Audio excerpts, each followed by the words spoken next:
अभी हम बात करेंगे भारतीय संस्कृति के ऊपर। तो जैसा कि हमने पहले सुना कि वेशभूषाओं के बदलने से, खान पान के बदलने से, वस्त्रों के बदलने से, नृत्य और संगीत के बदलने से संस्कृति नहीं बदलती है। और हमने ये भी जाना कि आखिर संस्कृति क्या चीज़ है। तो संस्कृति का जो आधार है वो है आत्मा की अमरता, यानी कि मैं ब्रह्म हूँ। और उसको जानने के लिए पंच ऋण, भूत ऋण, मनुष्य ऋण, देव ऋण, गुरु ऋण और पितृ ऋण और कर्म का सिद्धांत।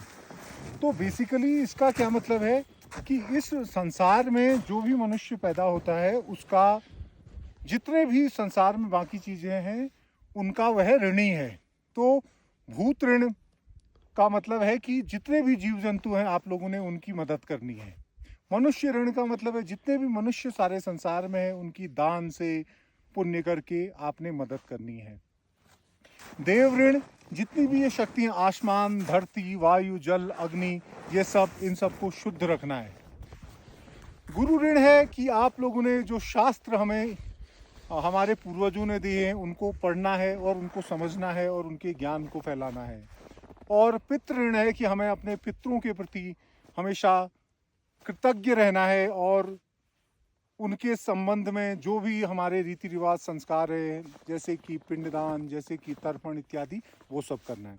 साथ ही साथ कर्म के सिद्धांत के ऊपर आप जैसा भी करेंगे आपको मिलेगा, इसलिए हमेशा अच्छे कर्म करने हैं। तो इस प्रकार से संस्कृति के जो मूल है वो है आत्मा की अमरता, मैं ब्रह्म हूँ, पंच ऋण और कर्म के सिद्धांत। इसको फॉलो करते हुए, इसको लगातार इसका पालन करते हुए हमने अपने ब्रह्म स्वरूप को जानना है, बेसिकली रियलाइज करना है। Thank you. जय हिंद।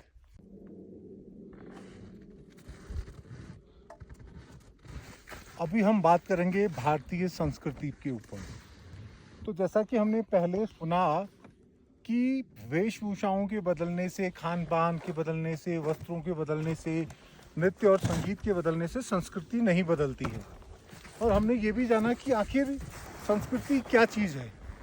तो संस्कृति का जो आधार है वो है आत्मा की अमरता, यानी कि मैं ब्रह्म हूँ। और उसको जानने के लिए पंच ऋण, भूत ऋण, मनुष्य ऋण, देव ऋण, गुरु ऋण और पितृ ऋण और कर्म का सिद्धांत। तो बेसिकली इसका क्या मतलब है कि इस संसार में जो भी मनुष्य पैदा होता है उसका, जितने भी संसार में बाकी चीज़ें हैं उनका वह ऋणी है। तो भूत ऋण का मतलब है